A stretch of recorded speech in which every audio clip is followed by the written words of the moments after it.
राज्यों के चुनावी नतीजों ने देश की राजनीति में एक बड़ा सवाल खड़ा कर दिया है। क्या बदल रहा है भारत का सियासी समीकरण? वहीं दूसरी तरफ एक ऐसा आंकड़ा सामने आया है जिसने सबका ध्यान खींच लिया है।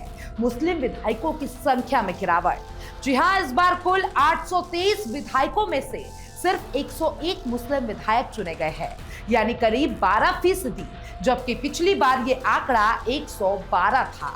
साफ है कि प्रतिनिधित्व कम हुआ है। अब सवाल ये उठता है, आखिर ऐसा क्या हुआ और क्यों हुआ? सबसे पहले बात पश्चिम बंगाल की, जहां कभी ममता बनर्जी का दबदबा था, वहां इस बार तस्वीर बदल गई। 27% मुस्लिम आबादी वाले बांग्ला में इस बार सिर्फ 44 मुस्लिम विधायक चुने गए, जो कुल का करीब 13% है। और अगर पिछले 15 सालों का रिकॉर्ड देखें तो गिरावट लगातार जारी है। 2011 में 59, 2016 में 56, 2021 में 42 और अब 2026 में सिर्फ 40। यानी सवाल बड़ा है, क्या मुस्लिम वोट बिखर गया है या फिर पार्टियों की रणनीति बदल गई है? अब बात बीजेपी की। भारतीय जनता पार्टी के पास इस बार एक भी मुस्लिम विधायक नहीं है, लेकिन इसके बावजूद बीजेपी ने कई राज्यों में शानदार जीत दर्ज की है। तो क्या ये संकेत है कि राजनीति का फोकस अब बदल चुका है? असम की बात करें तो वहां भी मुस्लिम विधायकों की संख्या में कमी आई है। हालांकि कांग्रेस में ज्यादातर विधायक मुस्लिम समुदाय से हैं, लेकिन केरल में तस्वीर बिल्कुल अलग है, जहां मुस्लिम आबादी के हिसाब से उनका प्रतिनिधित्व लगभग संतुलित है। तमिलनाडु और पुडुचेरी में स्थिति और भी कमजोर दिखी, जहां आबादी के मुकाबले मुस्लिम विधायक की संख्या काफी कम है। अब आते हैं उस रणनीति पर जिसने पूरा खेल बदल दिया।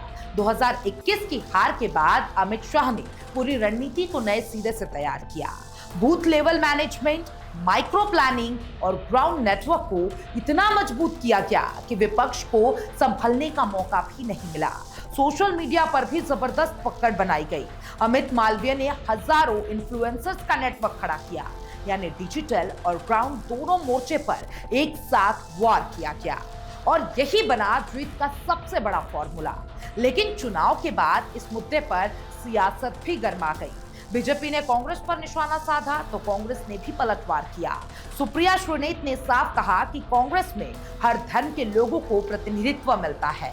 अब बड़ा सवाल यही है, क्या भारत की राजनीति अब पहचान से आगे बढ़ गई है या फिर जीत पर फोकस कर रही है? क्या वोट बैंक की राजनीति कमजोर हो रही है या फिर यह एक सिर्फ चुनावी ट्रेंड है जो आगे बदल सकता है? क्योंकि लोकतंत्र में हर वर्ग का प्रतिनिधित्व मायने रखता है, और जब आंकड़े बदलते हैं तो सवाल भी उठते हैं। फिलहाल इतना तो साफ है, 2026 के चुनाव में सिर्फ सरकार नहीं बदली, बल्कि राजनीति का नजरिया भी बदलता दिख रहा है। अब देखना होगा आगे ये ट्रेंड जारी रहता है या फिर सियासत एक बार फिर नया मोड़ लेती है। आप क्या सोचते हैं इस बारे में? जो मुस्लिम विधायक, सांसद, नेता जो भी कह लो, उनके इसमें गिरावट देखने को मिल रही है। कमेंट बॉक्स में जरूर बताइएगा, और तमाम ऐसे अपडेट्स के लिए आप न्यूज़ के साथ बने रहें।